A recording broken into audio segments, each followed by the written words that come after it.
हुकूमती काविशें रंग ले आईं। कलअदम तहरीके लब्बैक ने एहतजाज खत्म करने का फैसला कर लिया। लाहौर यतीम खाना चौक के मरकजी धरने समेत हर जगह पर एहतजाज खत्म करने का ऐलान कर दिया।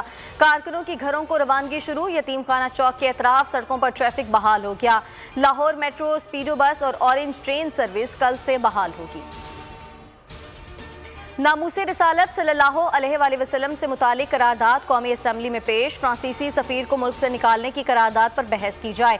गुस्ताखाना खाकों का मामला आलमी सतह पर उठाया जाए। करारदाद का मतन। अपोजिशन रहनुमाओं शाहिद खाकान और मौलाना असद महमूद का एतमाद में ना लेने का मशवरा। स्पीकर ने कहा करारदाद अभी मंजूर नहीं हुई। मुतफिका करारदाद पर मुशावरत के लिए इजलास जुमे तक मुलतवी।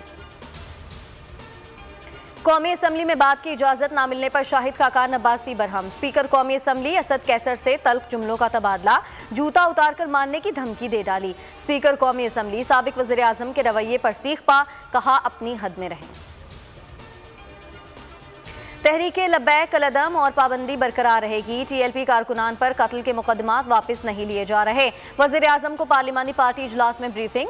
वज़ीर आज़म ने कहा कि टीएलपी का मकसद ठीक लेकिन तरीक़ाकार दुरुस्त नहीं था। आलमी सतह पर मजबूत केस पेश करने के लिए जामे हिकमत अमली की ज़रूरत है। वज़ीर आज़म की मुज़ाकरात की कामयाबी पर वज़ीर दाखिला शेख रशीद को मुबारकबाद।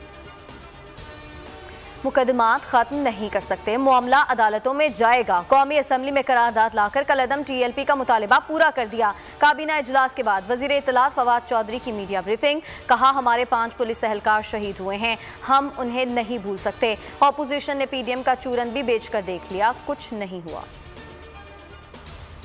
फ्रांसीसी सफीर की मुल्क बदरी से मुतालिक करारदाद। पीपल्स पार्टी का कौमी असम्बली इजलास में शरीक ना होने का फैसला। वज़ीर आज़म साहब, ये आपका फैलाया हुआ गंद है, इसे खुद साफ करें और घर जाएं। बिलावल भुट्टो का ट्वीट। कहा हुकूमत ने सड़कों पर एक्शन किया और अब पार्लिमान के पीछे छुपना चाहती है। ऑपोजिशन लीडर शहबाज शरीफ को जमानत मिलेगी या नहीं। लाहौर हाई कोर्ट का 3 रुकनी फुल बेंच कल सुबह 10:30 बजे समाअत करेगा। पिछले बेंच के 2 जजेस में इख्तलाफ पर मामला chief justice Lahore high court को भिजवाया गया।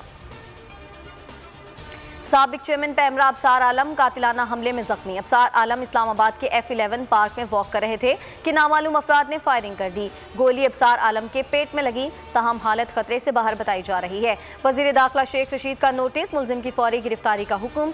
सियासी और समाजी रहनुमाओं और सहाफती तंजीमों की मुजम्मत। मुल्क में कोरोना की तीसरी लहर जारी। मजीद 143 अमवात, 5641 नए केसेस रिपोर्ट। लोअर दीर में मुस्बत केसेस की शरह 44% तक पहुंच गई। मुल्क का मुतासरा तरीन इलाका बन गया। मर्दान में 40 जबकि नौशहरा में 35% है। हेडलाइंस आप जान चुके। मजीद बाखबर रहने के लिए विजिट कीजिए हमारी वेबसाइट bolnews.com। अब आप देख सकेंगे प्रोग्राम बस बहुत हो गया। देखते रहिए बोल न्यूज़। ए नूरे खुदा नूरे बसीरत की तलब है, रमजान का सदका तेरी रहमत की तलब है। मख्फी हैं इसी माह में रहमत के करीने, गर्दाब से निकले हुए बख्शिश के सफीर। गोया हैं तेरे इश्क में हम सब बराबर, मजलिस को तू गुलदस्ता फिरदौस बना दे। रिंदों को सनाए शहलौलाक पिला दे, तू शम्मे कलम को यदे बैज़ाई अता कर। बच्चों को तो इफ्तार में तस्नीम अता कर। रमजान मुबारक की खुसूसी नशरियात रमजान में बोल, सिर्फ बोल एंटरटेनमेंट पर। रमजान में बोल।